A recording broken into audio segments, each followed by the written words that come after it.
pero... No, acá yo ando al pendiente, no pasa nada. Yo ya estoy grabando, no sé si... Isaac, es que cuando le pusiste a grabar creo se cortó el mío, no sé qué pasó, pero bueno. ¿Ya pusiste a grabar? Ya. Pausa al grabar. ¿Quién fue?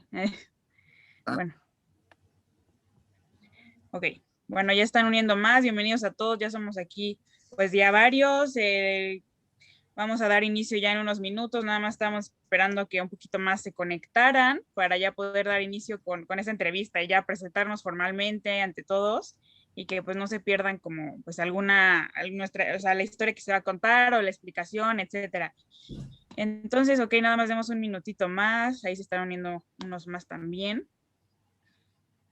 Ok, sí, porque yo creo que se están uniendo ya del otro grupo también que estábamos esperando. Entonces, ok. Sí, también lo que viene Aaron. Bueno, yo creo que en eso igual me puedo también presentar para los que no me conocen, solo déjenme empezar a transmitir, les vamos a poner también la página aquí por si en futuras veces quieren conectarse, aunque no sea por parte de la escuela, luego tenemos también entrevistas en fin de semana, en sábados, domingos, etcétera, que son muy interesantes. Entonces, pues las pueden checar ahí, ahorita vamos a mandar la página. Pero bueno, solo déjenme un segundo que esto de transmitir en Facebook cambió hace poco y ya, se está haciendo. Ok, bueno, ya ahora sí estamos también hasta en vivo en Facebook. Y para los que no me conocen, pues yo me llamo Samantha Rodríguez, como pueden ver, soy de México, de aquí de Cuernavaca. Bueno, para los del Colegio Rema, pues a los que no sepan, pues yo estudié ahí, ¿verdad? Casi toda mi primaria y un poco en la secundaria. Y pues aquí también es un honor tener al profe Miguel, que trajo a un grupo de ahí del Colegio Rema, y también a Miguel Zavala, que es director de Acali Montessori, aquí también en Cuernavaca, y de hecho yo también estudié ahí, pero en kinder, o sea, bien chiquita, pero qué bueno es seguir teniendo el contacto con ustedes, que fueron parte de, pues sí, ¿no? De mi educación y el poder tener alumnos de ustedes aquí, la verdad es muy grato. Y también para que no sepan, bueno, ahí mandé el link de la transmisión si alguien quiere compartirla o verla después, pero yo estoy haciendo un proyecto, bueno, este proyecto de entrevistas que se llama The Voice of the Silence, en el que yo lo que pretendo es que se cuenten historias que merecen ser contadas. Y más que nada ahorita está enfocado en el Holocausto por, bueno, los que no sepan, una historia familiar, por eso ven algunas fotos ahí antiguas atrás, de que mis ancestros eran judíos y de Polonia y la mayoría pues sufrieron en el Holocausto, ¿no? O sea, No. ya pasó de ser algo de que ya ven que todos podemos ver tal vez alguna vez alguna película o estudiar un poco de la historia en la escuela, pero lo mío ya pasó algo personal y por eso estoy haciendo este proyecto y la verdad me da mucho gusto tenerlos a todos aquí con ustedes. Y bueno, como vieron también en la invitación, estamos haciendo esto en estas fechas como por la conmemoración a un hecho que se llama el levantamiento del gueto de Varsovia. Entonces le dejo el lugar a Jessie nada más para que nos explique una introducción de qué es eso y ya después vamos a pasar con nuestro entrevistado, Aaron. Bueno, muy bien, chicos. Yo soy Jessica Lepe Pantoja, soy licenciada en Historia y ahorita estoy como embajadora de From the Depths Español, una organización que se dedica a ayudar a los justos entre las naciones en Europa. Pero bueno, pues vamos a ver qué es el levantamiento del gueto de Varsovia. El gueto de Varsovia fue el gueto judío más grande de Europa, establecido por los nazis en el centro de Varsovia entre octubre y noviembre de 1940.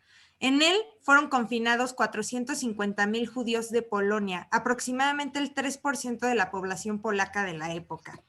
Los judíos fueron encerrados entre las murallas que delimitaban el gueto, amontonados en habitaciones y pasillos, mal alimentados, expuestos al hambre, la enfermedad y, bueno, por supuesto, la muerte.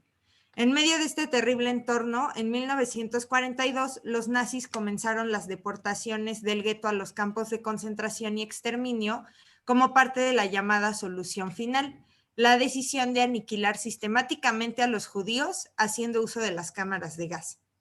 Aproximadamente 300,000 judíos son deportados a los campos de concentración, específicamente el de Treblinka, y 10,000 son asesinados durante las operaciones de deportación.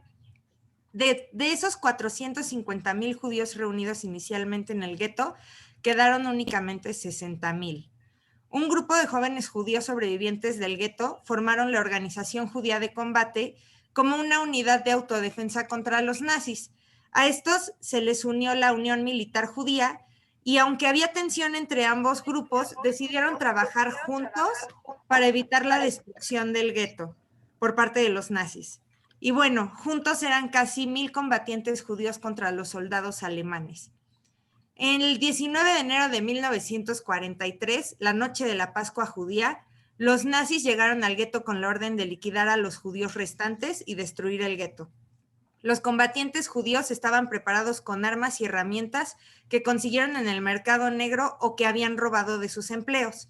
Y muchos de ellos estaban escondidos en búnkeres o lugares estratégicos, calles del gueto desiertas, y entonces los combatientes judíos sorprendieron a los nazis con su ataque, forzándolos a retirarse.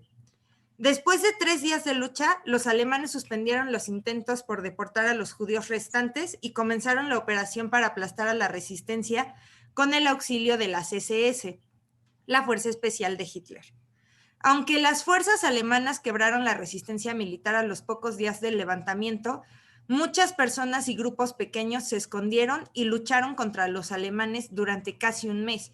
Y esto es sumamente importante porque pues ellos de verdad no tenían armas apropiadas ni entrenamiento y pues estaban venciendo y dándole batalla a un ejército muy bien entrenado y muy bien armado. El ejército más capacitado de la época encontró una lucha férrea de aquellos a quienes tanto despreciaba y estos lograron hacerle frente con picos y palos y un espíritu incansable.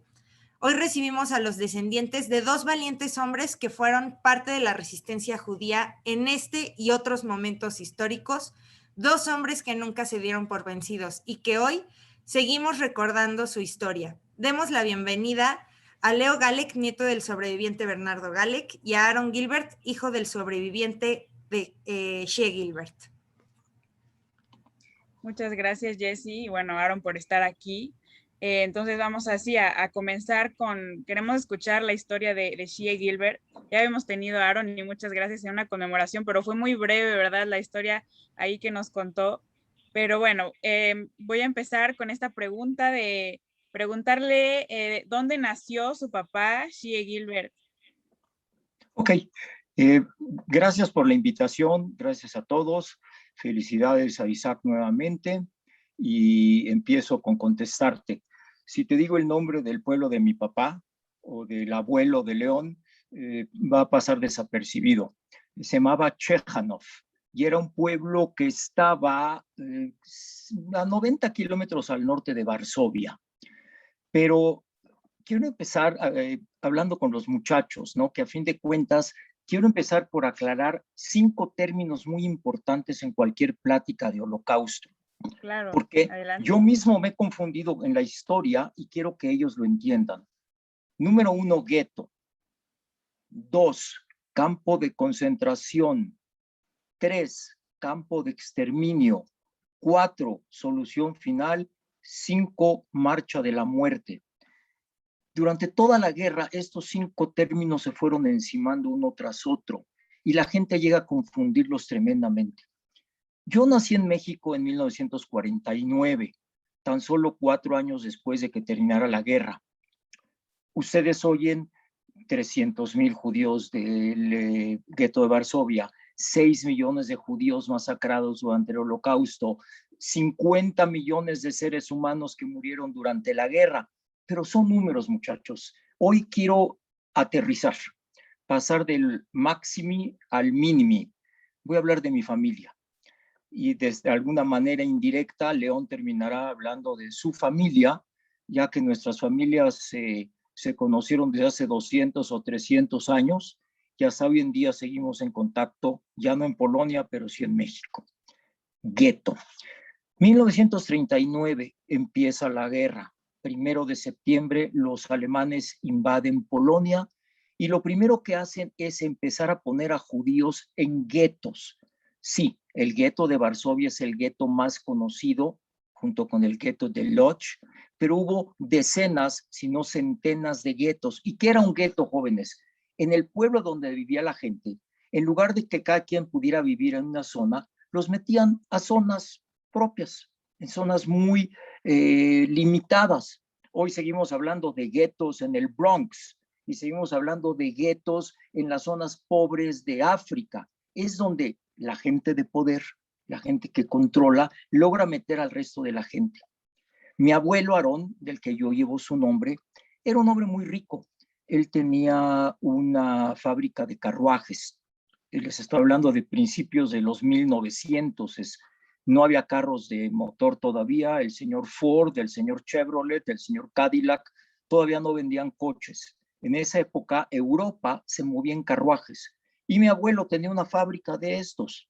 Entonces, la familia de mi papá, eran 3 hombres, 3 mujeres, 6 hermanos en total, trabajaban en la fábrica, que era lo que se acostumbraba a hacer. Cuando llegan los nazis e invaden el pueblo de mi padre, le quitan su propia fábrica, le quitan su propia casa y meten a trabajar a mi propia familia en su propia casa. Mi padre es el de en medio de los 5, es el de mero en medio. Empiezan a trabajar en su propia fábrica, pero ahora esto es un gueto en donde no les pagan, en donde al contrario los empiezan a tratar como verdaderos esclavos. Curiosamente, y volvamos ahora, olvidémonos de 6 millones, olvidémonos de 300,000 y pensemos en mi familia, en la familia Gilbert polaca, que éramos 70. Mis abuelos, mis tíos, mis primos, los cuñados, los primos segundos, en fin, era una familia de 70 personas. Cuando acabó la guerra, el único con vida fue mi padre.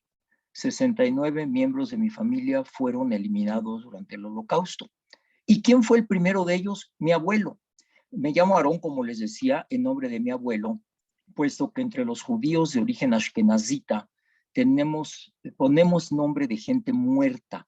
Nunca van a escuchar ustedes la palabra segundo. Yo no soy Aarón segundo y mi hijo no es Aarón tercero y mi nieto no es Aarón cuarto, porque nosotros solamente ponemos el nombre a un recién nacido de un fallecido. En fin, pero ¿cómo matan a mi abuelo? En el gueto. Muy sencillo. Una mañana se fueron a trabajar los hijos y al regresar del trabajo resulta que mi abuelo Aarón ya no estaba en la casa. Mi padre pregunta, ¿qué pasó con papá? Nadie supo. Señores, ahí podría yo terminar la historia de mi abuelo porque nunca supimos qué pasó con mi abuelo. Es obvio que los nazis lo mataron, pero ¿por qué? ¿Cuándo? ¿Cómo? ¿Dónde? La gente no lo sabía. Había una destrucción emocional de la gente. Muy sencillo, cierren sus ojos y piensen que hoy al regresar a casa no va a estar papá o no va a estar mamá y nunca van a saber lo que pasó con ellos.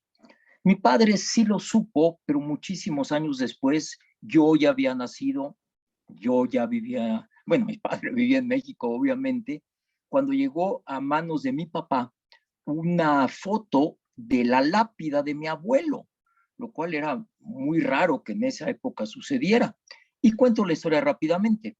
A mi abuelo, junto con 5 miembros de sus amigos, 2 de ellos sus consuegros, los arrestan los nazis en el gueto, porque mi abuelo no había cumplido con la orden de no esconder a gente en su casa. Lo juzgan y lo cuelgan en el pueblo de Junto. Se van de Cuernavaca a Cuautla. Lo ahorcan y al bajarlo de la horca, junto con las otras 5 personas, los echan en una fosa común y muchos años después, el hermano de uno de estos señores llega y les pone una lápida. Esta lápida mi padre no supo nunca de ella porque él vivía en México, esto sucede en Polonia no había judíos, pero esta foto se la mandan a mi papá y desde muy temprano en la historia sabíamos dónde estaba esta tumba. Campos de concentración. 1942 se declara la solución final, que es la eliminación total de la judería europea por distintos medios. Uno de ellos es eliminar los guetos, los empiezan a vaciar, los empiezan a limpiar y empiezan a mandar a la gente en trenes a campos de concentración. El más famoso de ellos, porque ustedes han visto películas, han leído libros, han leído comentarios, es el campo de concentración de Auschwitz-Birkenau. 4 días en el tren, sin comer, sin beber, sin tener dónde defecar, dónde orinar. Los llevan en trenes, vagones de animales, los llevan en este caso al campo de concentración de Auschwitz-Birkenau. Seguramente han ustedes oído la expresión de derecha-izquierda, y si no le explico rápido, cuando la gente bajaba de los trenes, el tremendamente famoso doctor Mengele analizaba a la gente que bajaba de los trenes. Cuando mandaba a alguien a la derecha, quería decir que esta persona iba a morir. Cuando mandaba una persona a la izquierda, esta persona iba a vivir. Cuando bajan del tren, después de 4 días, mi padre en esa época, cuando la guerra empezó, tenía 19 años, así es que en este momento tiene aproximadamente 22 años. Los bajan del tren y hacia el lado derecho mandan, izquierdo, perdón, a mi padre, sus 2 hermanos, un cuñado y un primo. Mientras que al lado contrario mandan a todo el resto de mi familia que se quedan en Birkenau. Estoy seguro que León va a hablar mucho más de Birkenau que yo porque su abuelo estuvo en Birkenau y mi padre estuvo en Auschwitz. ¿Cuál era la diferencia? Les decía, campo de concentración y campo de exterminio. Auschwitz era el campo de concentración. Era donde ponían a la gente y todavía la ponían a trabajar y explotar mientras estuvieran vivos. El tiempo que aguantaba la gente en Auschwitz trabajando como esclavo era de aproximadamente 3 meses.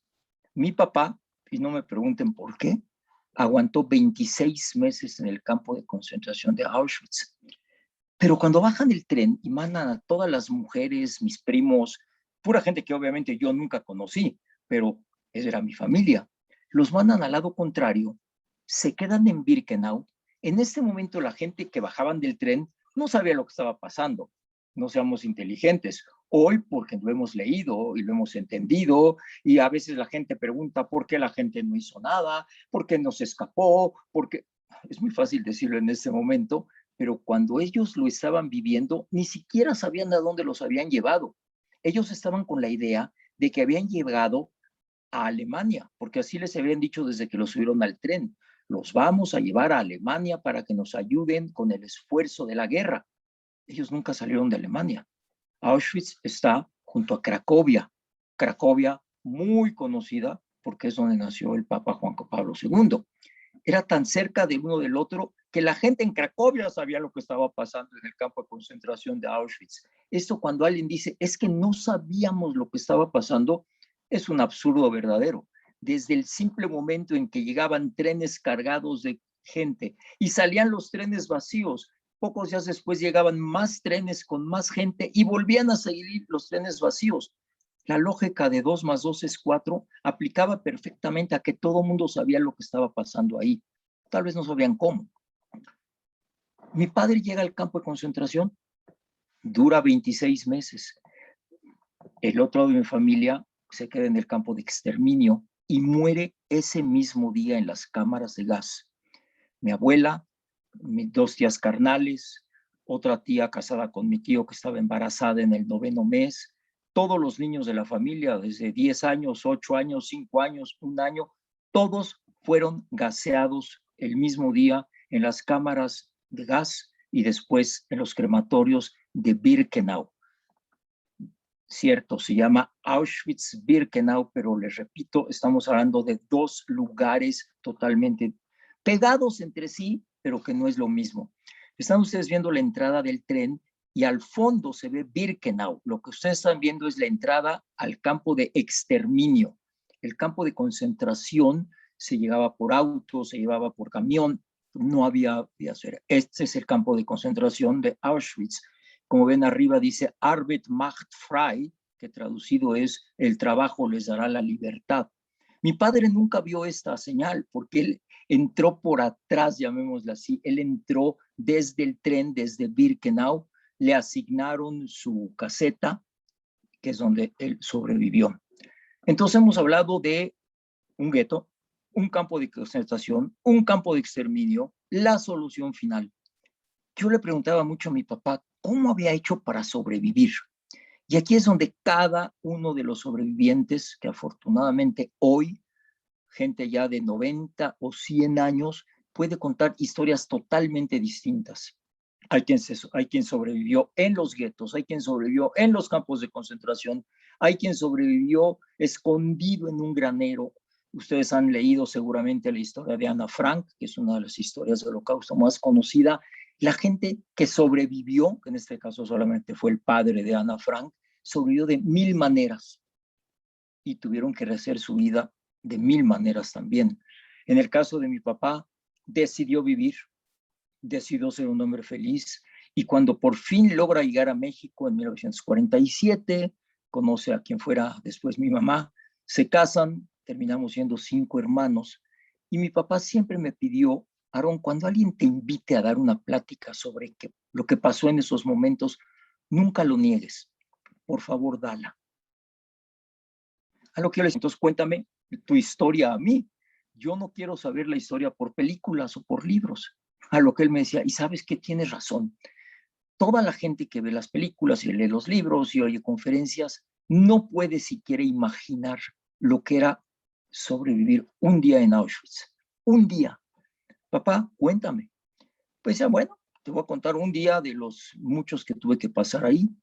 Nos levantaban con gritos, nos levantaban con insultos, y nuestro desayuno consistía en una taza de café, que lo único que tenía de café era el color, porque no creo que tuviera mucho café, y un bolillo que conforme pasaban las semanas y los meses y los años, bajaba en tamaño, bajaba en consistencia, porque al principio lo hacían de los elementos tradicionales de un bolillo, al final le agregaban aserrín para que pesara o para que pareciera que estábamos comiendo, y de ahí tenemos que trabajar por horarios tremendamente largos.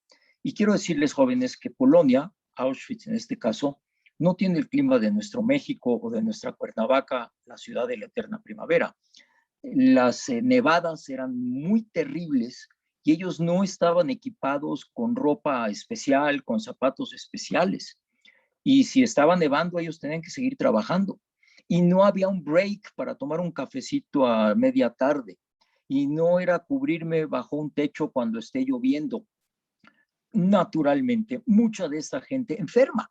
Mucha de esta gente enferma y no hay cómo curarlo, no hay antibióticos, no hay analgésicos. Entonces la gente que no moría en las cámaras de gas, moría de enfermo de gripas, de pulmonías. La limpieza era terriblemente mala, me decía mi papá. ¿Cuándo nos podíamos bañar? Nos gritaban que éramos unos marranos y éramos unos cochinos. Nada más que durante ese tiempo jamás nos permitieron bañarnos o darnos un jabón o darnos un shampoo o permitirnos entrar a lugares por el estilo. Nos permitían ir al baño, pero no cuando queríamos. Teníamos un horario específico y en grupos de 30 nos llevaban a los excusados, a las letrinas, para llamarlos de alguna manera, que no eran más que hoyos en unas tablas, en un cuarto, en donde teníamos que entrar 30 personas al mismo tiempo, bajarnos los pantalones y sentarnos a defecar. La pregunta sería: ¿qué teníamos en nuestros estómagos? Nuestros estómagos estaban tan vacíos que gran parte de lo que defecábamos no era más que líquidos, más que cosas de pésimo olor, horribles. ¿Qué tan mal estábamos? Me cuenta que en una ocasión, cuando terminó sus 5 o 10 minutos que les permitían sentarse en la letrina, se paró y la persona que estaba junto a él no se paraba. A lo que los amigos, los conocidos, le empezaron a gritar que se parara, porque si no salían los 30 al mismo tiempo, los castigaban a los 29 restantes. Si alguien se enfermaba, si alguien se moría, el castigo no era contra el que había hecho la falta, sino contra sus compañeros. Mi padre se voltea y se da cuenta que el hombre está muerto. Está en el excusado muerto. Entra la gente especializada en remover a los muertos con unas pinzas, lo toman de la cabeza, lo levantan sobre su espalda y cuando sacan a este hombre, dice Aarón, sus intestinos estaban afuera de su cuerpo. Era tan grave su enfermedad, tan grave su pujar para ir al baño, que defecó sus intestinos. Y así se lo llevaron, lo aventaron en una carroza y se lo llevaron al crematorio. Esa era nuestra mañana. Nevadas, gritos, falta de alimento, muertos junto a ti. y la ropa, dice, esa ropa que ustedes ven en las películas, pues sí, se ve muy fea, a rayas y demás. Vivir con ella día tras día, claro, nos llevábamos de piojos, nos llevábamos de pulgas y naturalmente la gente empezaba a morir de este tipo de enfermedades. Se nos insultaba por ello, pero nunca se nos daba la oportunidad de limpiarnos. Bueno, papá, ¿y cómo sobreviviste tú tanto tiempo? ¿Qué hiciste tú distinto a lo que hicieron los demás? Se quedaba callado y me decía, pues fíjate, Aarón, que yo no hice nada.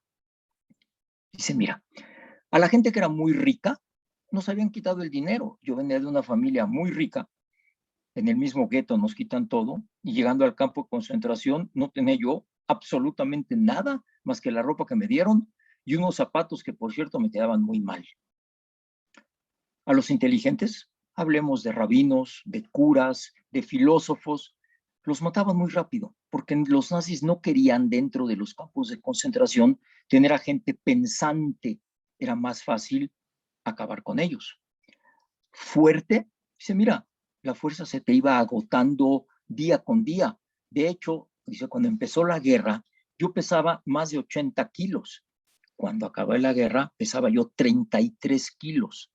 ¿Cuál fuerza ibas a tener? Y además, tú podías golpear a un nazi de repente, nada más que él tenía una ametralladora, una pistola, un rifle. Entonces, ni ricos, ni inteligentes, ni fuertes sobrevivían. Papá, otra vez contéstame, ¿quién sobrevivía? Decía, Aarón, yo creo que el que Dios quería que sobreviviera. Yo estuve cerca de gente que murió de todo tipo de cosas. A mí mismo me golpearon, a mí mismo me tumbaron los dientes, a mí mismo me rompieron una pierna, pero no estaba escrito que yo iba a morir. Dice, te voy a dar una explicación que les doy a ustedes. Mi padre, cuando termina, la guerra está por terminar en diciembre del 44 y los rusos empiezan a tomar de regreso las áreas perdidas contra los nazis, llegan a Auschwitz y a otros campos de concentración que los nazis abandonan unas semanas antes, y voy al quinto término, marcha de la muerte, sacan a todos los sobrevivientes que tienen la capacidad de caminar todavía y se los llevan hacia el oeste, o sea, hacia Alemania, Austria y Checoslovaquia, que eran países afines a los nazis, para seguir explotándolos. De hecho, es que a mi papá lo llevan en esta marcha de la muerte, es una caminata desde Auschwitz en Polonia hasta el campo de concentración de Mauthausen en Austria. Se los llevan entre caminando, camiones, trenes, a cruzar los Alpes austriacos en pleno invierno, en pleno diciembre del 44. La gente se moría como moscas. No tengo el número exacto de cuánta gente salió o cuánta gente murió en esta marcha de la muerte. Lo que sí puedo decirles es que mi papá con su hermano mayor sobreviven los 26 meses de Auschwitz, sobreviven la marcha de la muerte, llegan al campo de concentración de Mauthausen, que es su segundo campo de concentración, están ahí un tiempo y todavía hacia final de la guerra, marzo, abril del 45, ya con la guerra prácticamente perdida, los nazis lo único que les interesaba no era ganar la guerra, no era salvar alemanes, no era salvar sus ciudades, era seguir matando judíos. Y los trenes siguen funcionando a los distintos campos de concentración. Mi padre y mi tío llegan al campo de concentración de Ebensee, que está en el sur de Austria, muy cerca de Linz, que es donde lo liberan. Increíble, pero 3 o 4 días antes de que acabara la guerra, un amigo se le acerca a mi papá y le dice, Shie, quiero decirte que tu hermano Moisés ya murió. Mi papá no podía ni pararse con su peso y demás. Dice, ¿por qué me dices eso? Dice, acabo de ver que estaba tirado en la pila de muertos y lo van a cremar hoy. Pues mi papá, con las pocas lágrimas que le quedaban, en su mente se despide del hermano. A mi padre lo liberan varios días después, pero muchos años después se encuentra con un amigo y le dice, oye, Shia, estuve en Ebensee y estuve en el memorial de todos los que murieron después de la guerra y está el nombre de tu hermano. Entonces mi papá le explicaba, no, no, no, no, mi hermano lo cremaron, mi hermano no está enterrado en ningún lado. Pues una cosa lleva a la otra y mi papá regresa a Ebense a ver qué había pasado con el hermano. Y resulta que cuando los liberan los americanos, en este caso, mi tío no había muerto. Mi tío estaba igual que mi papá, totalmente deshecho, totalmente flaco, todo esto. Pero mi papá tuvo la suerte que a él lo meten a un hospital americano, la expresión clásica es un MASH, lo meten, lo lavan, le ponen suero, lo cuidan y días después, cuando él regresa a la vida, se entera que la guerra acabó, él está en una cama de hospital y para él terminará ya la historia. Pero entonces, ¿qué pasó con mi tío? Resulta que a mi tío, su hermano, lo liberan, pero en lugar de meterlo a un MASH americano, lo meten a un MASH polaco, en donde los doctores polacos, con muy buenas intenciones, le dan de comer, no a mi tío, sino a toda la gente que liberaron. ¿Y qué le dan de comer? Pues una sopa rica en grasas, rica en carne, y carne de cerdo principalmente, que para mi tío como judío nunca había probado la carne de cerdo, y 6 años después de pasar hambre, le dan de comer esto y mi tío muere de indigestión. Aguantó la guerra y murió de indigestión cuando lo liberaron. Entonces, cuando mi papá me cuenta historia, me decía, Aarón, si a mí me hubieran puesto en el otro campo, en el otro MASH, y a tu tío en el otro MASH, quien hubiera sido tu padre era mi hermano y no yo. Y por eso me salvé. Dicen, no es que yo hubiera pedido, pónganme en este MASH o pónganme en el otro MASH. Las cosas te iban dando y sobreviví. Mi padre llega a México pobre, no conoce el idioma, no, realmente a mi papá lo trajo a México una hermana de mi abuela. Curiosamente, la hermana número 4 de mi abuela llega a México en 1925. No tengo la menor idea por qué en México en 1925, un país en revolución, un país con muchos problemas, pues mi tía con sus hijos, su esposo, desde Polonia llega a vivir a México y en 1947, 22 años después, se entera de que uno de sus sobrinos, el hijo de su hermana, sobrevive la guerra, logra invitarlo a que llegue a México como turista. México no fue un país que aceptaba inmigración. México cerró sus puertas a los judíos durante la guerra y los pocos que lograron entrar a México fue como mi padre, como turistas con permisos especiales. Mi padre conoce a mi mamá y ya no se quiso ir, se casaron y en fin, esa es otra historia, pero mi padre muere en México a los 88 años de edad.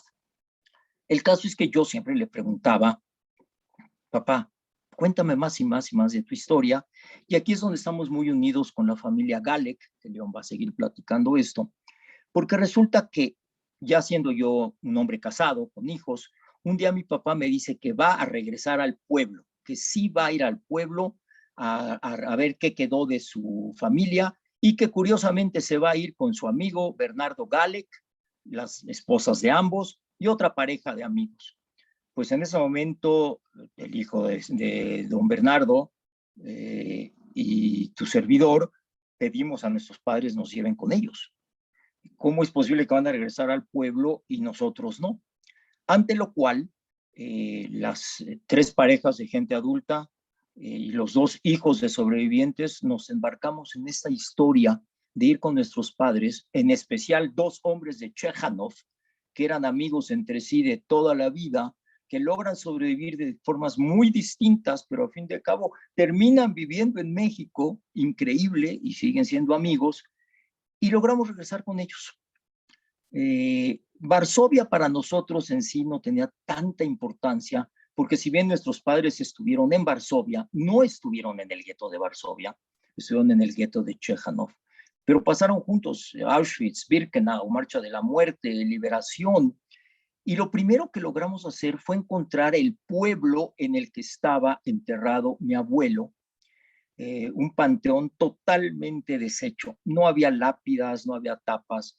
Y nos platicó alguien del pueblo, decía, señores, en el momento en que dejó de haber judíos en el pueblo, la gente del pueblo entró a vandalizar todos los panteones judíos de Polonia. Y las lápidas y las tapas de las tumbas se han seguido usando como sillas en parques para tapar baches. Si ustedes hoy en día van a pueblos pequeños en Polonia, de repente llegan al zocalito del pueblo y se pueden encontrar, limpiando un poquito el asiento del pueblo, letras en hebreo, a saber que eran lápidas de panteones judíos. Encontramos el panteón, obviamente no se encontró la lápida propiamente dicho, y mi padre, el señor Galek, el otro señor, Juan Galek y un servidor, pudimos estar con mi padre diciendo el Kadish. Kadish es la oración de los muertos dentro de la cultura judía, exactamente en donde descansaban desde 1942 los huesos de mi abuelo. No sé si estuvimos en la tumba propiamente dicha, pero sí en el panteón. Encontramos el pueblo, estuvimos en Chejánov, muy interesante, y sé que no tengo mucho tiempo y tengo que dejar hablar a León un ratito también. Nada más quiero terminar contándoles un poquito la historia de Chejánov, porque mi papá era 10 años mayor que el señor Galek. Mi papá realmente en Chejánov se llevaba con los hermanos mayores de Bernardo Galek. En esa época 10 años eran muchísimos años. Entonces, cuando mi papá tenía 15, 16 y jugaba con la familia Galek, pues el señor Bernardo no participaba en estos juegos. Total, que llegando al pueblo, mi papá se dirige a lo que fue su casa, su fábrica, y nos encontramos con que no había nada. Ya se habían deshecho, lo habían tirado, habían construido un edificio en esa zona. Y en ese momento decidimos buscar la casa de la familia Galek, y don Bernardo quería caminar a la derecha. Mi papá le dice, no, Bernardo, tú debías a la izquierda. Platican entre ellos y llegan a la conclusión de que efectivamente mi papá iba a visitar a sus amigos cuando don Bernardo de chiquito no salía ni siquiera de la casa. Y encontramos esa casa. Encontramos esa casa y les puedo decir que en vivo tocamos la puerta. Mi papá fue el que hizo la plática. Los polacos que nos abrieron tenían miedo de que vendíamos a quitarle su casa, a reclamarla.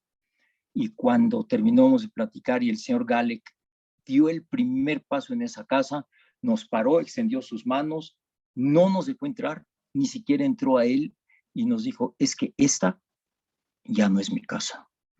Aquí ya no está mi mamá. Y nos fuimos de esa casa, recorrimos el pueblo, no quedan judíos en ese pueblo. Hoy en día es un pueblo grande, no sé si sea muy importante, es un pueblo grande. Y logré estar con mi papá en su pueblo. Logré estar con mi papá en donde enterraron a mi abuelo. Y por último, logré estar con mi papá en Auschwitz-Birkenau y estar adentro de la cámara de gas en donde gasearon a mi abuela. Logré estar en la cabaña, la número 18, que es donde mi papá le tocó estar recluido todo este tiempo. Me tocó estar con mi papá en todas estas zonas donde él sufrió lo que sufrió.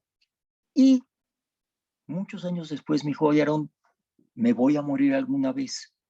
Me tienes que ayudar a escribir mi historia. Yo no soy escritor, señores, soy muy lector, mas no soy escritor. Pero a petición de mi papá me senté con él y escribimos juntos, aunque diga que la autoría es mía, el libro llamado El último sobreviviente, en donde cuento en una forma mucho más amplia todo esto que estoy platicando con ustedes el día de hoy. Más que nada, espero haberles dejado un poquito la espina, no de números, sino de una familia, de un ser humano, de una familia que, bueno, voy a cumplir 72 años, nací en México, he vivido toda mi vida en México, espero por lo menos llegar a 100 y siempre en México, porque es un país que una vez que abrió sus brazos a la comunidad judía, lo abrió en toda su amplitud. Aquí nacieron mis hijos, aquí nacieron mis nietos y seguiremos aquí con esto. Sé que tengo mi tiempo limitado. Gracias por escucharme. Espero haberles dejado algo y si quieren que conteste algo ahorita, al principio, como ustedes me digan. Gracias. Muchas gracias, Aaron. Bueno, vamos a hacer nosotras algunas preguntitas como de detalles y también queremos que los demás pregunten, porque bueno, le dejo la palabra a Jessie para que nos, bueno, que ella pueda preguntar algo y comentarnos algunos aspectos. Bueno, además, aparte de toda esta cuestión de tiempo, Leo ha tenido bastantes problemas técnicos, entonces si no hay ningún problema, Aaron, nos gustaría pues abarcar un poquito más de tu tiempo, si tú no tienes ningún problema. No, para nada, adelante. Ok, bueno, nosotros tenemos entendido que tu papá sí participó en algún levantamiento en alguno de los guetos. ¿Nos puedes contar de aquel momento de la historia de tu papá? Sí, pero es concretamente en Auschwitz, como les decía. Cuando todo esto de los guetos sucede, sí, mi papá viviendo en el gueto de Chechanov, lograban hacer pequeños problemas a los alemanes. En esa época no se hablaba de la muerte de todos los judíos, no se hablaba de una solución final. Entonces, dentro del gueto, si había la posibilidad de prenderle fuego a una camioneta, si hubiera la posibilidad de robar comida, eso es lo que hacían. Pero en el campo de concentración de Auschwitz, el caso más famoso de un levantamiento en un campo de concentración es liderado por una mujer de nombre Rosa Robota. Y Rosa Robota era de Chechanov, era amiga de la familia. ¿Y qué es lo que hace Rosa Robota? Y mi padre es parte de ello. Empieza, por su trabajo, logra escamotear pólvora de las bodegas nazis. Y esta pólvora le empieza a repartir entre gente que participó en este levantamiento para que a su vez juntaran la pólvora en un lugar en el que pudieran explotar la cámara de gas. En Auschwitz, en Birkenau, había 4 cámaras de gas. En cada cámara de gas mataban diariamente a 2,000 personas. Este levantamiento de Rosa Robota, comandado por Rosa Robota, logran juntar tanta pólvora que la gente del campo de concentración explota esta cámara de gas. Si algún día ustedes, cualquiera de ustedes, logra estar en Auschwitz, verán que 3 cámaras están, pero la cuarta no. ¿Qué pasaba? O sea, no era tan fácil como que hay internet y por WhatsApp nos vamos a mandar mensajes. Y la secrecía era tan importante que Rosa Robota solamente conocía a la primer persona a la que ella entregó la pólvora, la segunda, la tercera, y así sucesivamente, para que en el momento que si descubrían, como descubrieron el caso después de la explosión, no lograran sacarle el nombre de la gente a todo mundo. Entonces mi papá en sus manos llega a tener esta pólvora que a su vez la pasa a un tercero. El campo de concentración, la cámara la explotan, a Rosa Robota la arrestan, a Rosa Robota tratan de sacarle toda la información posible, tan es así, la matan eventualmente, que ella está reconocida en el Museo de Yad Vashem en Israel como una de las personajes más importantes del Holocausto, en especial porque contrario a lo que todo el mundo pensaba, que los judíos no se defendieron, que los judíos no hacían nada, que los judíos iban directo al matadero, Rosa Robota y su gente, incluyendo de alguna manera a mi papá, lograron volar esta cámara de gas, demostrando al mundo que sí había resistencia, que sí había gente que estaba desesperadamente tratando de parar y solucionar este problema. Así es que más que nada, no fue en un gueto, fue en un campo de concentración. Claro, muchas gracias. Y de hecho queríamos decir eso, que digamos que lo que mencionamos y Jessie explicó del levantamiento del gueto de Varsovia, sí se relaciona con esto porque el levantamiento del gueto de Varsovia fue la inspiración para muchas rebeliones, ¿no? En los campos y en otros guetos, porque bueno, se dieron cuenta, ¿no? De que había alguien que estaba levantando la voz, que estaba haciendo algo. Tal vez por ahí en la invitación hubo un poquito una confusión, ¿no? Sobre que si estuvo en el gueto de Varsovia o no, pero sí tiene mucha relación las historias, ¿no? De Shie, por ejemplo, porque pues digamos que esa rebelión que hubo en Auschwitz, como mencioné, pues estuvo inspirada o fue después de este levantamiento del gueto de Varsovia. Nada más quería como aclarar eso y bueno, también Jessie te dejo con otra pregunta y después ya queremos pasar también con que algunos de ustedes nos puedan preguntar alguna cosa, bueno, a Aaron más bien. Bueno, también una historia muy famosa es la historia del cinturón de su papá. ¿Nos puede contar esa historia? Todo gusto, porque creo que dentro del libro es el meollo de la historia. Cuando mi papá llega a Auschwitz, cuando ya lo separan de su familia que creman ese mismo día, los hacen desnudarse a todos los judíos, y no solo los judíos, quiero aclarar que esto incluía a gitanos, incluía a homosexuales, incluía a todo aquel que se opusiera al régimen nazista. Los desvestían, les quitaban todo el pelo, no solo de la cabeza, de las axilas, del pecho, de los genitales, los rociaban con algún tipo de desinfectante y les entregaban la famosa ropa a rayas que usaron. Se les explicaba que no se podían codear con absolutamente nada. Mi papá, cuando se desnuda y echa toda su ropa de lado, de repente se encuentra que tiene su cinturón en la mano, y así desnudo y poniéndose la ropa esta de rayas, se abrocha el cinturón sobre su cuerpo. Cuando está sentado y lo están tatuando, han ustedes visto en 1000 lugares cuando tatuaban a la gente con números, con signos y demás. Cuando lo están tatuando, mi papá le pregunta al tatuador: oye, de pura casualidad, ¿tú sabes cuándo vamos a ver a nuestras mujeres? Y ese hombre, que estaba ya muy curtido en el campo de concentración, le dice: ¿cuándo llegaste? Dice: bueno, pues llegué hoy temprano en el tren, esto y el otro. Y el hombre le dice: entonces voltea hacia aquella ventana que está ahí al fondo y ves ese humo que está saliendo por ahí. Pues mi papá le dice: sí, efectivamente, sí lo estoy viendo. Y dice: bueno, pues esos son los restos de tu familia, incluyendo a tu madre. Así es que ahorita la puedes ver por última vez. Imagínense el shock que recibe mi papá en ese momento. Y vuelvo a lo mismo, nadie sabía lo que estaba pasando en los campos de exterminio. Mi papá quiere morirse, mi papá quiere pararse y gritar y que le den un balazo y acabar con su vida, pero cuenta que con su mano se agarra del cinturón, ¿no? Como me puedo agarrar de un mueble, como puedo agarrarme de una mesa.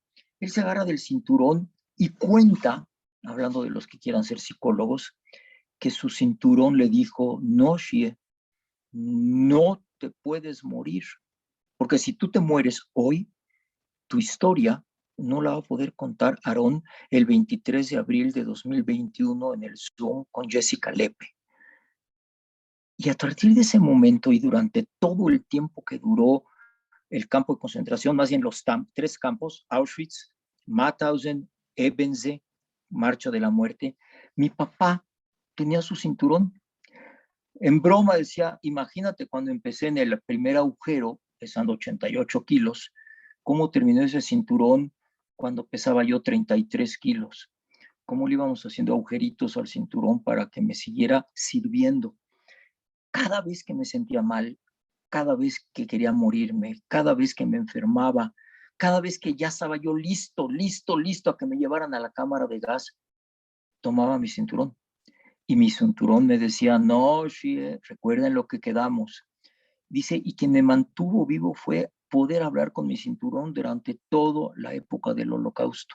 Fue mi psicólogo, fue mi amigo, fue mi compañero.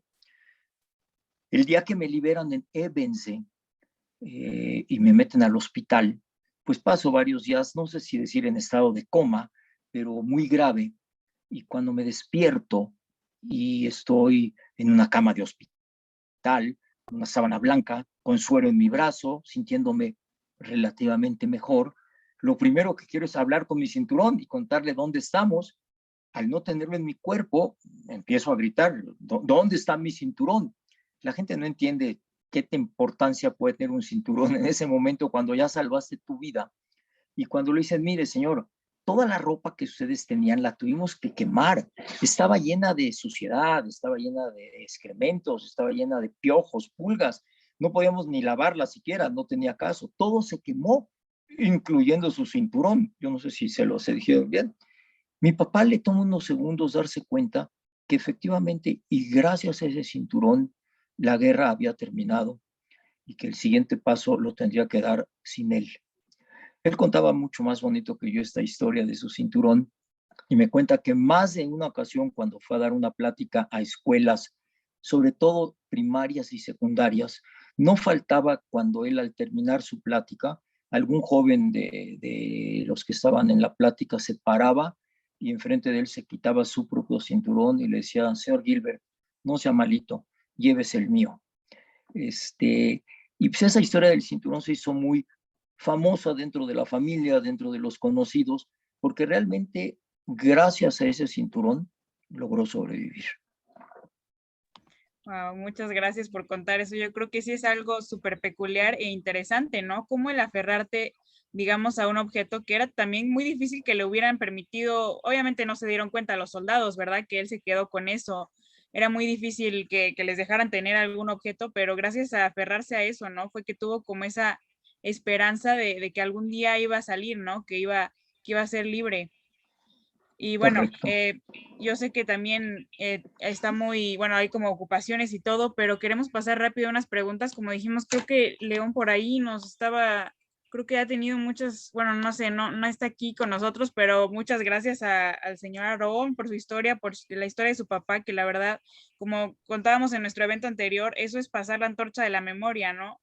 Como dijo usted, o sea, pues usted está llevando esta antorcha, ¿no? O sea, contando la historia de su papá y de una manera increíble, la verdad, nos hace como, pues realmente estar escuchando a su papá, yo siento. Entonces, bueno, vamos a pasar a las preguntas. Creo que querían decir algo antes nuestros dos directores que tenemos aquí, Miguel, pero bueno, antes de eso queremos tomar una foto antes de que alguien se nos salga o algo parecido que esperemos que no pase.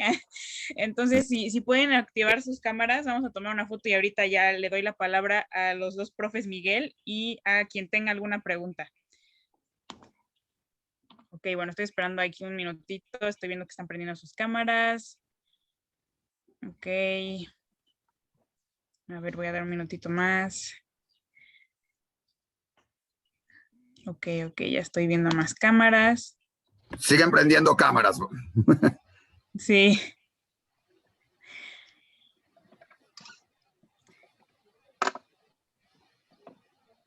Ok.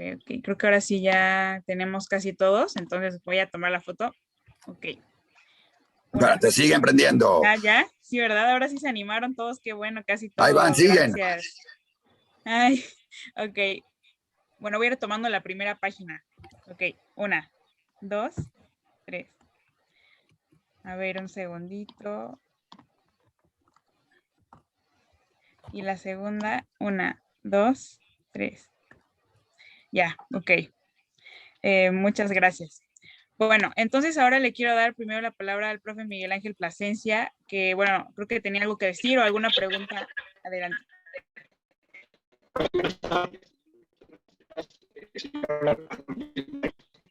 Se escucha muy mal, no se oye bien. Se oye trabado. ¿Ahí ya me escuchan mejor? Sí. Ahora sí. Muchas gracias, señor Aaron Gilbert, por esta plática tan interesante y conmovedora. Yo quisiera hacerle una pregunta que parece ser muy simple, pero durante las diferentes historias que vemos a través del proyecto de Samantha y los libros, las películas, la pregunta que siempre surge es ¿por qué se decidió exterminar a los judíos? ¿Cuál sería la respuesta más sencilla, más práctica y más entendible cuando una persona pregunta ¿por qué específicamente a los judíos? Bueno, no es una pregunta sencilla y la respuesta ha tomado siglos a filósofos de todas las etnias tratar de explicar. A los judíos han sido tratados de eliminar de la faz de la tierra a través de los siglos y los siglos. Contestarlo así de sencillo sería irresponsable de mi parte. Quiero pensar, tratando de dar mi respuesta, y como dice, una respuesta muy sencilla. El judío es muy identificable y es muy fácil culpar a un tercero de nuestros problemas. Hablando concretamente del Holocausto, cuando la Primera Guerra Mundial termina y los alemanes quedan a disposición del mundo para pagar sus culpas por esa primera guerra que ellos provocan, Hitler, cuando empieza a tomar fuerza en el poder, se da cuenta que necesita un chivo expiatorio. ¿Y a quién puede culpar de lo que le pasó a Alemania sino a los judíos? La población judía en Alemania era ínfima, pero cuando él empieza a decir que los judíos son los culpables de lo que está pasándole a Alemania, es muy fácil identificarlos, porque se visten distinto, porque comen distinto, porque tienen una religión distinta. Y es muy fácil. Y además se va al pasado y empieza a recurrir a cosas inclusive religiosas. Los judíos mataron a Cristo. Hay que matarlos ahora. Por los judíos no tenemos que comer los alemanes. Y vuelvo a lo mismo. De los pocos judíos que había en Alemania, no tengo el número, pero estamos hablando de cantidades ínfimas. La gran mayoría de ellos participaron en la guerra, en la Primera Guerra Mundial, como alemanes que eran, porque su religión era secundaria. Entonces, yo contestaría, profesor, de la manera más simple a una pregunta muy complicada, porque el judío es fácilmente identificable y es muy fácil culparlo de lo que querramos culparlo. Y el pueblo, la población en general, no sabe. Yo le voy a contestar a usted o a quien me quiera contestar con una pregunta. En México, según sé, somos más de 120 millones de mexicanos. ¿Quién me puede decir también rápidamente cuántos judíos hay en México dentro de los 120 millones de mexicanos? ¿Alguien? ¿Nadie? Yo les voy a contestar. En México Aarón, habemos... a Sí, ver, sí. nada más sería buen ejercicio que te pongan en el chat por lo menos cuántos creen que hay. Por eso... Que se den una idea, ¿cuántos creen que hay? 2 segunditos, dales tiempo. Sí, sí, que me digan el número, que quien quiera, algún profesor, Gracias. alguno de los alumnos. Ya están poniéndote, Aarón, millones. Alguien puso Ajá. por ahí, pero eso saben. Mi mamá dijo que sabe, pero eso no vale. No, Maya no cuenta. Sí. Ahí van. Alguien puso por ahí millones, alguien más, 70,000 por ahí. Digo, vamos de 70,000, 55 a millones por ahí. 25,000, ¿ven? Ok, voy a contestar. En México habemos, según la última estadística, 1 millón. Aproximadamente 45,000 judíos en toda la República. Pero qué fácil sería para el gobierno mañana decir que el problema del aeropuerto lo provocaron los judíos. Eso sería muy sencillo hacerlo y la gente diría, claro, para quien dijo por ahí que habemos 1 millón, decir, claro, 1 millón de judíos y todos son millonarios y todos están que no quieren el aeropuerto. Estoy seguro que algo así podría pasar. Profe, es lo que pasó con Hitler y es lo que ha pasado a través de la historia. Pasó con Isabel y Fernando en la época de la Inquisición, pasó durante la destrucción de los 2 templos de Jerusalén y ha seguido pasando desgraciadamente a través de la historia. Y como le digo, perdón, su pregunta no es tan sencilla como me dijo, es muy complicada. Gracias. No, gracias por contestarla. Yo creo que fue una respuesta excelente. Como dice, la verdad es que pues casi o sea, nadie creo se ha logrado responder esa pregunta porque en cierto modo pues hay muchas respuestas o no se tiene respuesta porque es algo pues que uno no puede ni pensar por qué, ¿no? Pero la verdad me pareció muy acertada y muchas gracias, Aaron, por esa respuesta.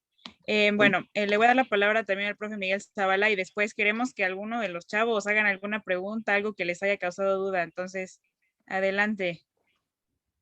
Creo que, a ver, ya. Gracias, Aarón, por toda la historia muy, muy buena, muy conmovedora, muy interesante. Gracias, Sam, por todo esto que ha hecho de The Voice of the Silent. Yo creo que es muy importante que no perdamos la memoria de la historia de la humanidad dentro de esta historia. Es muy importante porque a mí me preocupa que todos vivimos en una época, y siempre el hombre es hombre, pues que nos gusta exterminarnos unos a otros, ¿no? Sigue habiendo holocaustos todos los días, de alguna forma. Hay muchísimos ejemplos actuales ahorita que están sucediendo en este momento donde obviamente historias de horror, de terror, de exterminio, y hay pues el aspecto, obviamente, aparte de racismo, por color, por religión, por muchas causas políticas, económicas, ¿no? Y mi pregunta, que de alguna forma ya la contestaste, era esa, ¿no? ¿Por qué considerar a los judíos como una raza indeseable? Y bueno, ya dices que no es una respuesta fácil. Yo creo que hay muchos aspectos, como tú dices, religiosos, también aspectos, puede haber económicos, aspectos políticos. A mí me sorprende, no sabía yo que en México, comentaste tú que no se permitía, después de 1938, el término de la Guerra Civil Española, pues abre México, Lázaro Cárdenas, la frontera a muchos inmigrantes, sobre todo de España, ¿no? Y no sabía que durante la Segunda Guerra Mundial se había considerado a los judíos como una raza indeseable, no sé por qué aspectos, que se veía muy interesante, que aspectos políticos, aspectos económicos, si ya los alemanes habían perdido la guerra, ¿por qué los aliados, y en este caso México, estaban influenciando para que no recibieran judíos, ¿no? Cuando estaban recibiendo judíos en toda América del Norte, sobre todo en Estados Unidos, en el sur, en Argentina, Uruguay, etcétera, ¿no? Básicamente es eso, y agradecerte de nuevo por todo eso, el esfuerzo que ha hecho todos ustedes. Y vale mucho la pena que lo conozcamos y los chicos lo conozcan, ¿no? Gracias. Gracias. Bueno, pues alguno de Gracias. los muchachos. Sí, alguno de los muchachos ahí que levante la mano, que quiera preguntar o comentar algo.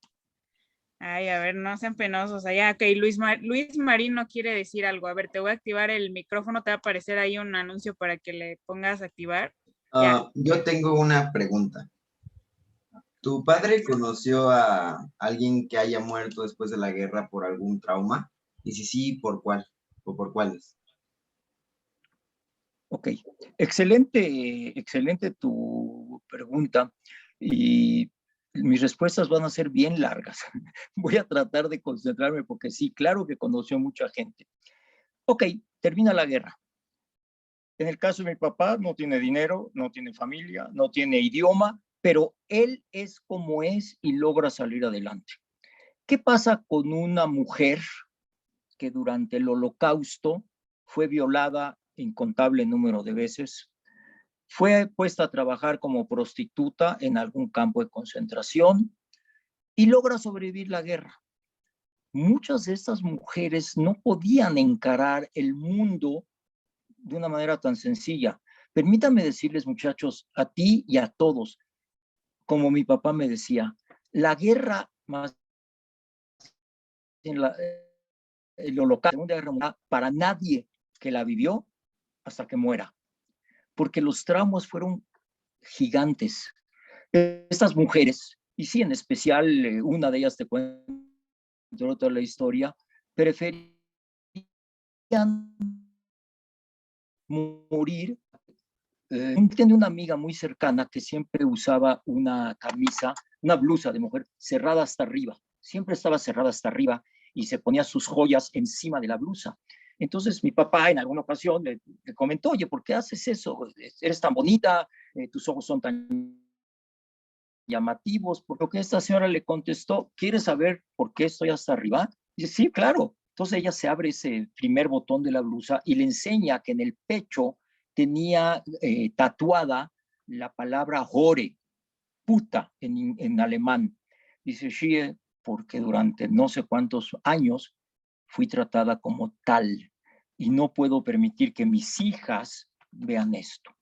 Entonces, cada quien reaccionaba distinto. Y claro, cuando un hombre que fue muy rico, que fue muy poderoso, de repente acaba la guerra y no tiene absolutamente nada, está deshecho física y emocionalmente, era más fácil quitarse la vida, no obstante haber sobrevivido la guerra, que a seguir adelante. Hubo muchas historias de éxito. La gran mayoría de las historias de los amigos de mi papá son historias de éxito, son historias de matrimonios, son historias de hijos, de nietos, de bisnietos, pero sí, definitivamente, muchísima gente no tuvo esa suerte y se quedó en campos de refugiados después de la guerra, en donde no solo pasaron una guerra, ahora pasaron campos de refugiados. Y muchos de ellos que trataron de llegar a distintos lugares del mundo, incluyendo a Israel, fueron recibidos con muerte en las guerras de liberación y demás. Pues digo, tu pregunta puede sonar muy sencilla, pero la respuesta es muy grande y muy, muy, muy complicada. Gracias. Yo creo que igual eso ya nos da un poquito más la idea, ¿no? De obviamente los traumas con los que se quedan, pues son súper grandes. Y sí, obviamente hay casos que lamentablemente pues también deciden, pues sí, ¿no? Quitarse la vida. Decidieron algunos por lo mismo que no podían con esos traumas. Bueno, tenemos aquí también la mano alzada de Ro. Si pueden prender su cámara para preguntar sería bueno, ¿no? Para poder vernos, pero si no, ok, ahí está. Te voy a activar el micrófono. A ver, ahí ok, creo que ya, ok, adelante. Sí, gracias. Bueno, tengo dos preguntas. ¿Puedo hacerlas?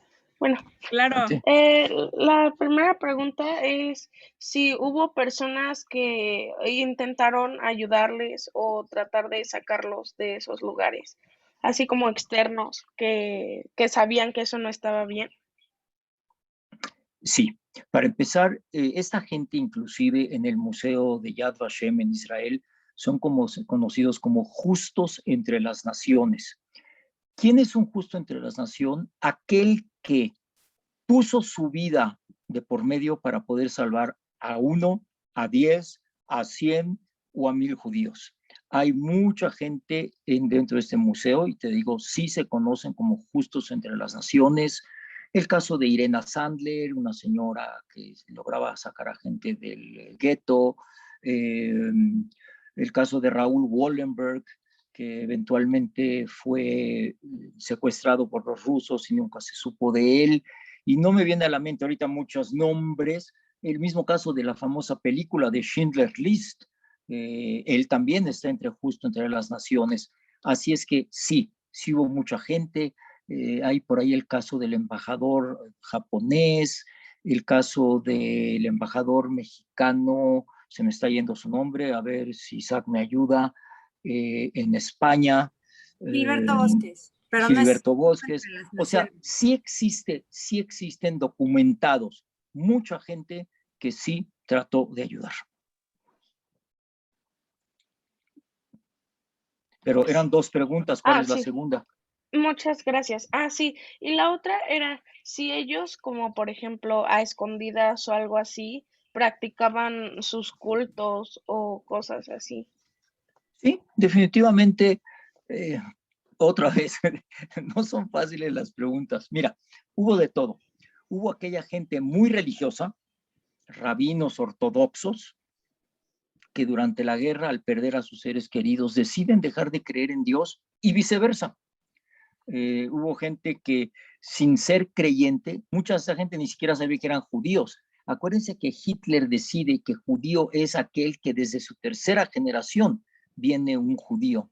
Tú te puedes apellidar con un apellido muy alemán y tus padres eran alemanes, pero de repente sabía que tenías una bisabuela judía y en ese momento tú te convertías en judío.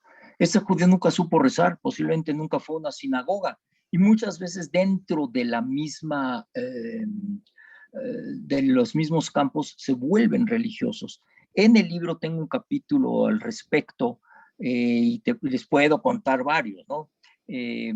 Hay una película que hizo hace algunos años la BBC de Londres que se llama Juicio a Dios, en el que precisamente en una de las cabañas en el campo de concentración, los nazis avisan que la mitad de la cabaña va a ser llevada al campo de exterminio y la otra mitad va a vivir. Entonces empiezan a discutir entre ellos qué tanta culpa tiene Dios de lo que está pasando.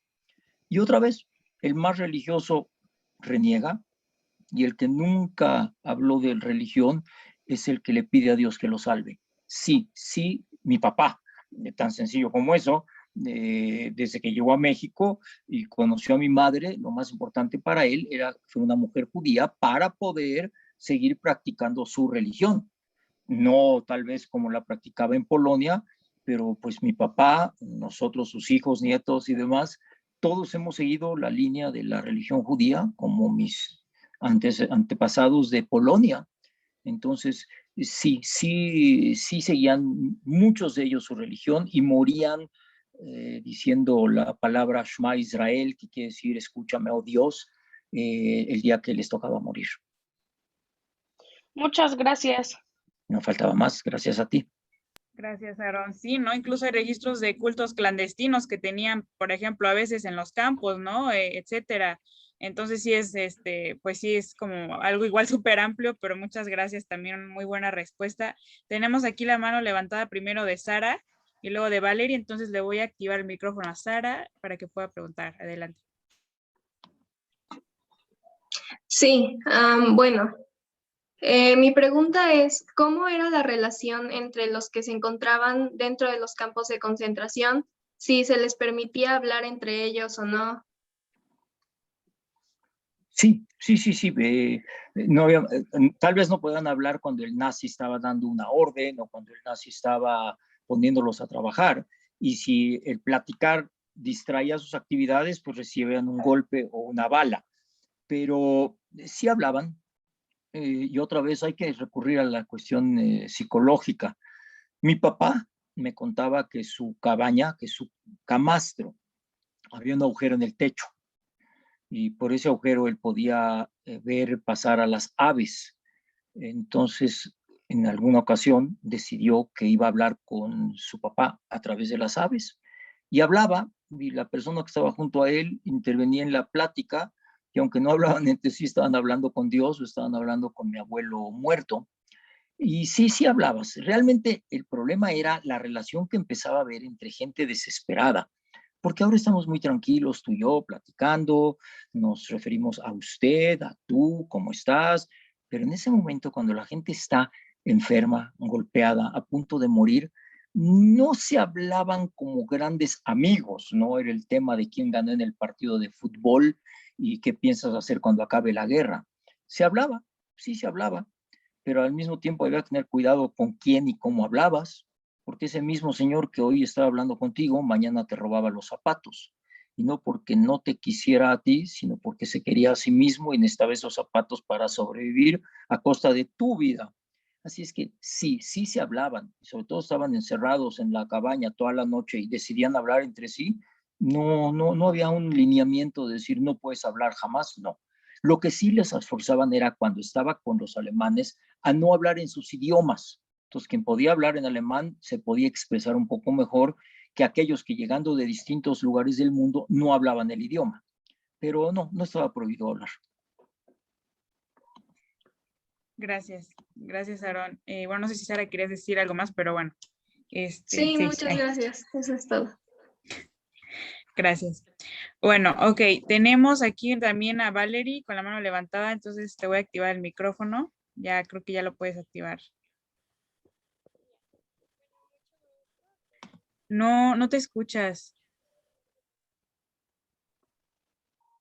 A ver, vamos a verlo un segundito. Creo que va a cambiar el micrófono o algo así.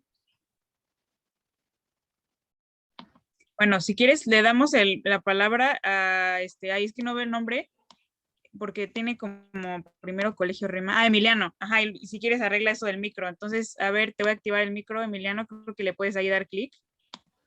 Adelante. ¿Sí? Hola. Discúlpeme, con todo respeto, ¿usted cree que todo lo que pasó durante este periodo de tiempo fue gracias o fue parte de un plan de Dios? ¿Usted viéndolo desde una perspectiva de una persona judía o de descendencia judía? No, yo nunca hubiera, tu pregunta sí me saca de onda, nunca hubiera pensado que Dios tuvo nada que ver con esto. Puedo decirte que la gente que lo estaba viviendo dudaba de su existencia y se quejaba con él, pero si me preguntas a mí, no creo que jamás de los jamases el Dios, llámelo como lo llames, pueda haber tenido una idea como la que sucedió durante el Holocausto. No.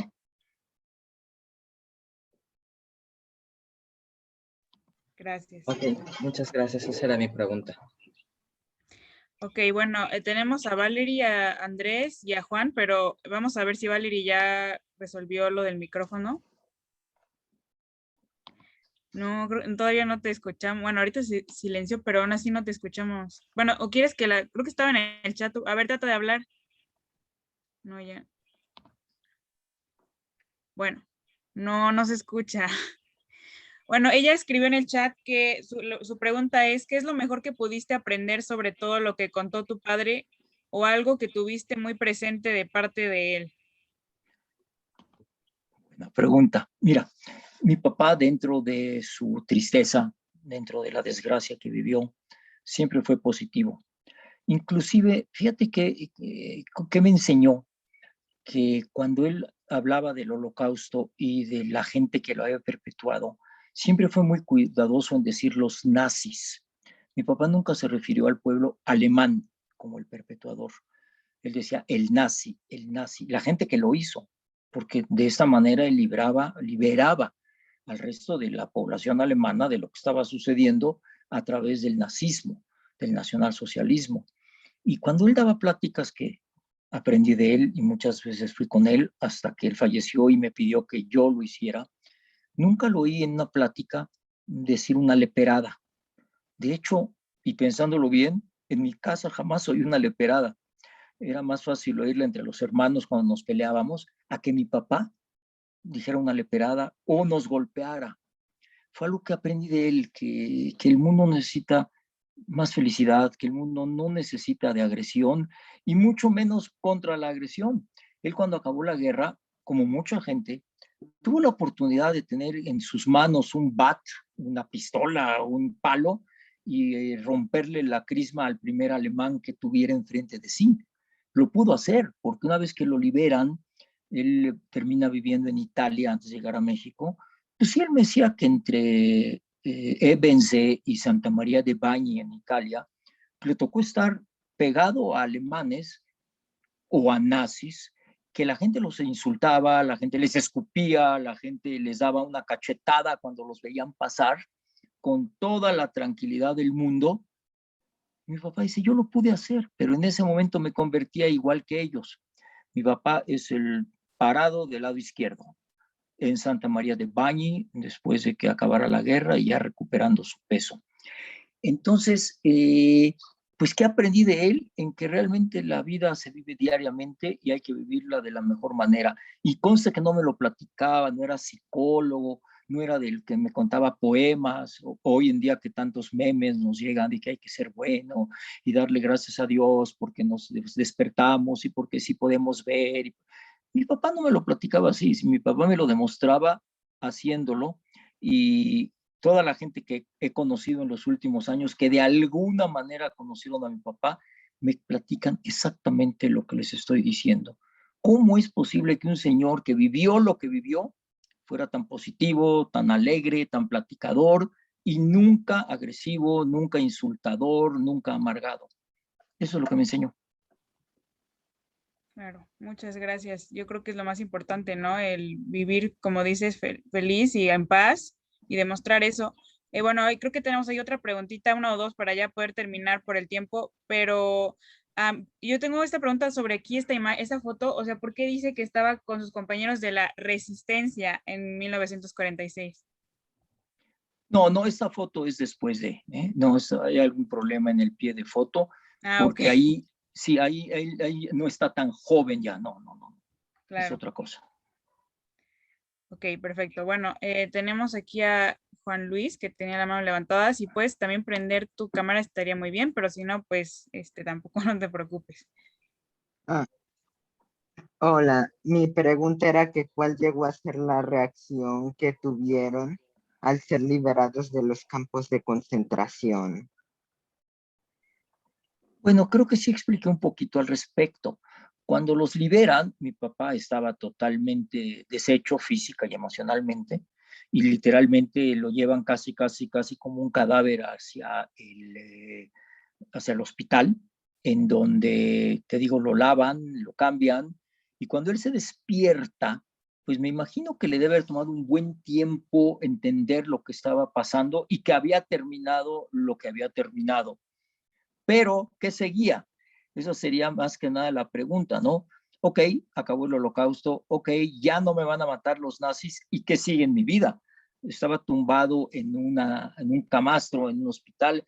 Realmente, si algún día lo llegó a platicar o logró ponerlo en palabras, no lo sé. Te soy sincero, no lo sé, porque además habría que regresar hasta 1945 y tratar de preguntarle a él esa pregunta, ¿no? Yo te puedo decir que inmediatamente cuando se empezó a recuperar y pudo viajar hasta Italia, empezó a rehacer su vida. ¿Qué pensó concretamente en ese momento? Difícil contestar. Gracias. Sí, muchas gracias sí, pues es que uno no sabía qué pensar, ¿no? Después de todo eso, como que era un shock de que de repente estás aprisionado un buen de años sufriendo todos estos horrores y de repente eres libre y como que piensas, bueno, ¿qué hago, no? O sea, ¿ahora qué sigue? Yo creo que eso es lo que muchos pensaban, como, ¿ahora qué voy a hacer, no? Ya no tengo familia, ya no tengo esto, ¿qué voy a hacer a pesar de ya ser libre? Bueno, muchas gracias. Yo creo que, ok, por el tiempo sí vamos a hacer, a ver si quieres responder tal vez un poquito más corto, lo digo por también el tiempo el suyo, Aaron, y el de los chavos, pero sí queremos... Hay que ir a trabajar. Sí, exacto. A ver, creo que teníamos primero a Emiliano Castro también. A ver, te voy a activar el micrófono y si puedes prender tu cámara también sería muy bien. Sí, muchas gracias. Bueno, la pregunta que yo tengo es, ¿cómo te sientes al saber lo que sobrevivió tu papá en este suceso? Mira, hoy a mi edad te voy a contestar de una manera y seguramente cuando tenía 10 años o 20 o 30 te hubiera contestado de otra. Porque al principio de mi vida mi papá no contaba esto, no era un tema fácil para esta gente de platicar. Mataron a mi papá, mataron a mi mamá, cremaron a mi hermana. No me lo contaba como hoy en día lo estamos platicando. La misma gente que sobrevivió, no creas que lo contaba tan fácil. Inclusive tengo amigos que los padres sobrevivieron el campo y jamás les contaron nada. Entonces te contestarían totalmente distinto a como yo te estoy contestando. Cuando logro entender lo que sucedió, cuando mi papá me lo va contando, pues número uno, una felicidad total porque mi padre sobrevivió. Por eso estoy platicando contigo. Por otro lado, un orgullo total porque mi papá nunca lo ocultó y lo platicó en donde pudo, en cualquier tipo de foro, no necesariamente en foros de origen judío, al contrario, mi papá decía, Aarón, nuestros correligionarios saben lo que pasó, quien me gustaría contárselo es precisamente a la gente que quedó tan lejos de lo que había pasado, jóvenes como tú, nacidos en México en el decenio pasado, son a los que hay que contarles. ¿Para qué? Pues para que no vuelva a suceder. Alguno de los profesores puso hace ratito algo de que estos holocaustos han seguido sucediendo en Ruanda y en Centroamérica y en distintos lugares del mundo, en países musulmanes. La gente cuando llega al poder, lo único que se dedica es a conservar el poder y acabar alrededor de la gente. Así es que, ¿qué me siento yo? Orgulloso de mi papá, muy contento de poder contar esta historia con mi cara expuesta, con mi libro junto a mí, porque es muy importante que la gente sepa lo que pasó. Y como decía al principio, no hablar de millones y millones y cientos de miles, sino que hoy te vayas con la idea de una sola persona y todo lo que tuvo que pasarle. Ok, muy sí, bien. muchas gracias. No faltaba más. Ok, ya tenemos solo unas últimas dos preguntitas aquí a Naomi García, que creo que la tenía antes. Le voy a dar ya el permiso de activar su micrófono. Si puedes prender tu cámara. Ok. Sí, hola. Bueno, Hola. Mi pregunta es si tú o tu padre alguna vez sufrieron discriminación en México por ser judíos. No. He tenido en ocasiones que explicarle a gente que me cree distinto, que no lo soy. Cuando iba yo a la universidad, yo soy dentista, estudié en la UNAM y en mi primer año de carrera tenía yo un cochecito viejo que me dieron mis padres y cuando nos íbamos a ir a desayunar varios amigos, la niña que me gustaba mucho, la invité a que se viniera en el carro conmigo y cuando entró a mi coche y vio que tenía yo una estrella de David imantada, no se quiso meter al coche y me dijo, es que, ¿eres Juditas? Pues yo en ese momento podía haberla insultado o cerrado la puerta e irme. Me quedé callado, le sonreí, le dije, métete para que te explique un poquito mejor quién soy yo. Pero aparte de este tipo de expresiones, realmente yo nunca he sido agredido por tal. Nunca. Aunque te digo, sí he estado en situaciones ligeramente incómodas de comentarios de gente que sin saber opina o sin saber dice. Me acuerdo cuando una de las guerras de Saddam Hussein, que prometió destruir a Israel, alguno de los amigos con los que yo corría casi diariamente decía, vaya, hasta que alguien lo va a hacer. ¿Me puedes explicar a qué te refieres? No solo se tuvo que retractar porque en ese momento se dio cuenta, yo no soy israelí ni mucho menos, pero se dio cuenta de la burrada que acababa de decir. Platiqué mucho con él y años después de ir corriendo juntos, es uno de los, ¿cómo decir? Apoyadores, no me suena bien la palabra, gente que más apoya al Estado de Israel porque me entendió, porque le platiqué. Entonces, más que antisemitismo, he sentido agresión y hasta donde yo he podido, hasta hoy, lo he manejado bien. Ok, muchas gracias. No faltaba más. Gracias. Sí, tenemos aquí la última pregunta de José Julián. Última. Sí, ya, ahora sí, la última. Y puedes prender tu cámara también, pero si no, no te preocupes. Sí. Bueno, mi pregunta es más como por curiosidad y quería saber si tu papá te llegó a contar si hubo gente que intentó escaparse de los campos antes de tiempo o algo así. Bueno, número uno, sí, y hay gente que lo logró. Dependía del campo de concentración. En Auschwitz no creo, tal vez no he leído suficiente, pero acuérdate que los campos de concentración estaban con alambre de púas y electrificados.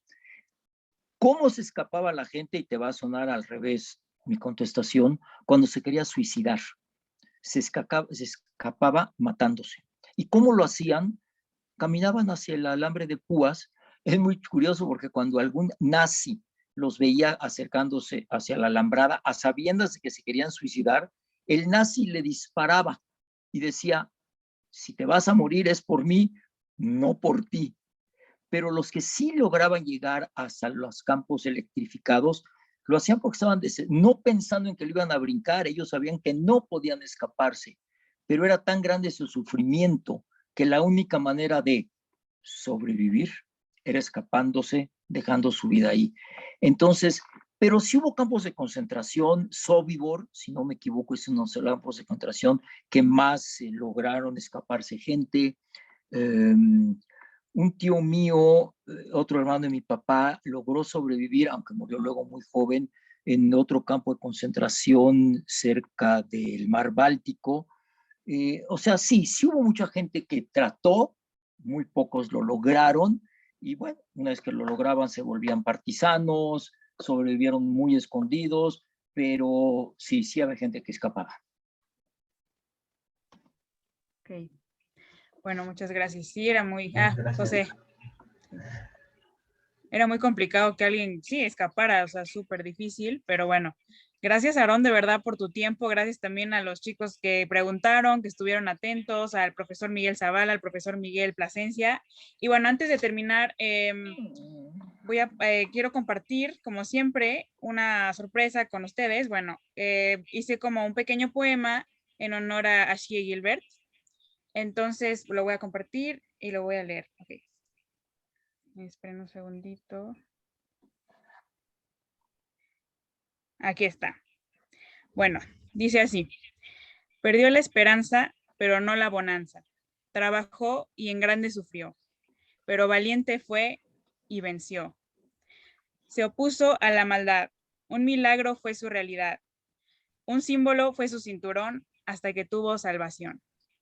Muchas gracias, Aarón, en serio, por traer a memoria toda la historia de tu papá, de su papá, y por poder contar con nosotros jóvenes esto, que la verdad creo que es importante que reflexionemos, ¿no? Sobre lo que ha pasado en la humanidad y lo que, como decíamos, sigue pasando. Muchas gracias, Aarón, en serio. A ustedes, gracias por escucharme. Gracias. Y ya como último, les queremos invitar a todos, igual se los mandaré a sus profes, los que son alumnos, y a los demás pues también les podrá llegar la información. que de parte de Jessica, que está aquí, que colabora también con The Voice of the Silence, y que ya vieron que ella está con esa organización de Justos entre las Naciones que se llama From the Depths. Quien les interese, ella va a estar impartiendo. Bueno, si quieres tú explica nada más en un minutito lo que es el curso. No, pues nada, muchachos, es un curso de básicos del Holocausto, toda la información básica que tenemos que tener para comprender, pues, todo lo que sucedió, por qué sucedió, los nazis estaban locos, ¿no? Quiénes fueron las víctimas, cómo se fueron dando los hechos. Están cordialmente invitados. Yo sé que para ustedes, pues, el horario matutino no es opción, pero pues todos los jueves el curso es gratuito. Van a ser 7 jueves y además en la última sesión vamos a tener invitados sorpresa, al igual que Aaron, pues sobrevivientes y de este estilo, como de gente relacionada con el Holocausto. Entonces están cordialmente invitados. Pueden mandarnos mensaje a The Voice of the Silence o a From the Depths. Y pues nada, están todos cordialmente invitados para participar en este evento. Muchas gracias, Jessie. Ahí también les estaré haciendo llegar la información a los profes. Bueno, Aaron se despidió de nosotros porque, como ven, es un dentista y pues tiene sus consultas, pero apartó este tiempo especialmente para contarnos su historia. Entonces, bueno, no sé si alguien tenga algún último comentario. Profe Miguel Zavala, profe Miguel Plasencia, no sé si quieran comentar alguna. Ok, profe Miguel Zavala, adelante. A ver, gracias. Digo, pues nada más que agradecerles por la invitación, agradecerles a todos los jóvenes de REMA, de Acali que nos acompañaron. Yo creo que es muy, muy interesante, muy importante que tengamos memoria de esto, de lo que sucede y lo que sucede todos los días. Y esto fue una historia muy, muy impactante que nos llega hasta ahora. Hay escritos muchos sobre el Holocausto, hay muchos libros muy, muy buenos, películas que ahí se les recomiendo. Y también quiero decirles que hay historias que hace poco me enteré de una historia de niños judíos que pudieron también sobrevivir y que ahora pues, obviamente son adultos, quizá de la edad de Aaron un poco más grandes, pero que también es muy interesante la historia de esos niños que seguramente están conociendo algunos que han participado, que sobrevivieron al Holocausto, que es muy interesante para ustedes que vean cómo le hicieron esos niños para salir adelante en su vida, ¿no? Pues gracias a todos, la verdad, Jessica, Sam, a todos por la invitación, por todo este esfuerzo. Interesante, gracias. Bye. Gracias. Y profe Miguel Plasencia, ¿alguna última palabra que quiera dar? No sé si se escucha bien, porque tuve problemitas. Sí, ahora sí ya. Ok, pues una vez más me da muchísimo gusto ver a Samantha en este proyecto. Como le he mencionado anteriormente, el haberla tenido como alumna de secundaria y ahora ver este proyecto y el alcance tan importante que ha tenido, pues es un gusto verla en su proyección, más que como estudiante, sino como persona. Y pues una vez más, felicidades, Samantha. Muchas gracias, profe, y a los dos en serio por traer aquí a sus alumnos, y gracias a cada uno de ustedes, chavos, también. Espero que hayan aprendido mucho. Y ya, igual a otras conferencias podemos tal vez invitarlos, y por fuera pueden también, les digo, hay a veces el sábado, etcétera, historias muy interesantes. Entonces, bueno, muchísimas gracias a toda Jessica, que siempre nos ayuda, a Isaac también, que estaba por ahí, que también decíamos que de hecho hoy es su cumpleaños. Entonces, otra vez, feliz cumpleaños. Él es de Diario Judío México, ahí siempre publicamos. Acá estamos. Gracias, Samantha. Felicidades. No, a ti también, felicidades. Y bueno, gracias en serio a todos, y también un saludo especial a Maya, mamá de Isaac, que también la entrevistamos. Pueden encontrar su entrevista ahí en la página, también una historia muy interesante. Y también un saludo a Otto Kladensky, que él es hijo también de sobreviviente de Lily Couple de Costa Rica, que también ella la tuvimos en entrevista junto con él, y pues también es un honor tenerlo aquí. Muchísimas gracias a todos por su tiempo, por estar aquí, y los esperamos en las siguientes reuniones. Que tengan un buen día. Pueden prender su micro, a ver, lo voy a activar. Si quieren pueden prender su cámara y micro para decir adiós. Entonces, bueno, ya nos despedimos. Ya les di permiso, creo que se pueden prender. Muchas gracias. Gracias. Adiós. Adiós. Gracias por Adiós. su... Adiós. Bye. Bye.